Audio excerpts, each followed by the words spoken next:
The object seen here is alleged to be a watch discovered in 2008 within an ancient Chinese tomb from the Ming dynasty era that had been sealed for some 400 years. It was first thought to be a ring, but was reported to be a tiny gold watch with the word Swiss written on the back. The Ming dynasty ended in 1644. And Switzerland was not to be founded for another 200 years. The tomb itself has been dated to 500 years before the founding of the old Swiss Confederacy. So how did this watch manage to find its way inside this ancient mausoleum? Well, it's difficult to assess the exact date the first watch was created. It's known that watch technology dates back to around 1520, with almost no existing archaeological watches predating 1550. As for ring-style watches, Queen Elizabeth I supposedly wore one in 1558, but they were not common among European nobility until 1780. Ring watches were not popular or sought after in China at any point during the Ming dynasty. Details of the find remain sketchy, with inconclusive information as to whether the artifact was found within the sealed tomb or laying on top of it. Theories for its origin range from time travelers who dropped the anachronistic artifact to the possibility that tomb raiders may have accidentally left it behind. While the second theory can't be discredited, the area showed no signs of thievery or damage. Alternatively, some suspect an animal could have picked it up and dropped it at the site. Some also believe the mystery could be linked to the Knights Templar, who are thought to be guardians of magical artifacts. They are rumored to have been central at the foundation of Switzerland and its long tradition of secrecy, and are thought to have been active around the world at that time. Nampa Figurines. This small, skillfully made clay image was found in 1889 by workers digging a well in Nampa, Idaho. It was unearthed from some 300 feet deep within the ground with 2 layers of ancient soil basalt, clay, and sand of defined. Boston Society of Natural History geologist George Frederick Wright wrote in his book Origin and Antiquity of Man, quote, "They had penetrated first about 50 feet of soil and about 15 feet of basalt, and afterwards passed through alternative beds of clay and quicksand, to a depth of about 300 feet on the sand pump again to bring up numerous clay balls, some of them more than 2 inches in diameter." A Harvard University professor even identified quartz grains submitted by iron under the figurine's right arm while investigating the artifact with a microscope, indicating its age. Its markings seem to indicate the form was purposely carved at the depth at which it was found indicates that maybe 2 million years old. Tests of iron oxides found on the surface seem to confirm the age by matching it to clay found at the same depth. Researcher and alternative archaeologist Michael Cremo writes in his book The Hidden History of the Human Race, quote, "According to current Darwinian theories of evolution, figurines, like the Idaho image, are made only by humans to the modern type, who came into existence only about 200,000 years ago." Scientists have consistently verified the figure's authenticity in ancient origins. Yet modern man is supposedly the only species that could have produced the figure, and humans weren't in the area for another 1.8 million years. Furthermore, an Oberlin College professor has assessed that the sculpture is the product of an intentional and talented artist. Has markings suggest carved facial features and geometric markings indicating clothing or jewelry. The name for artifact is now exhibited at the Idaho State Historical Society. Its origin remains a mystery. The Antikythera mechanism. This is the Antikythera mechanism, a piece of corroded bronze machinery that's puzzled many scientists who have seen it and studied it. Believed to have been built around 150 BCE, devices of similar complexity were not seen for another 1,500 years. But device has many intricate gears and mechanical parts, which would have been extremely difficult to produce without modern tools.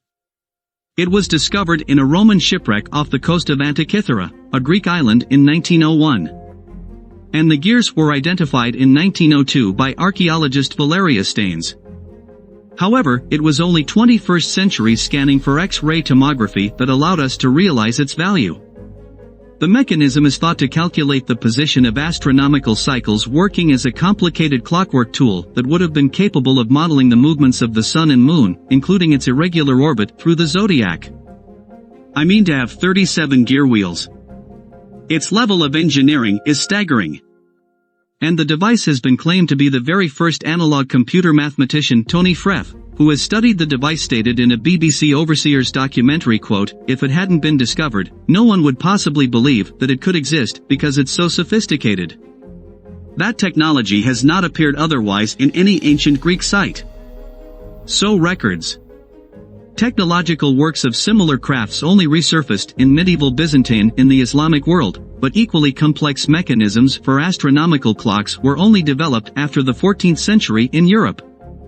The almost implausible existence of the Antikythera mechanism and its period of time has puzzled scientists ever since the discovery of its purpose is currently housed at the National Archaeological Museum in Athens. And while some claim the mechanism is proof of ancient astronauts, the mystery of its earthbound creator remains.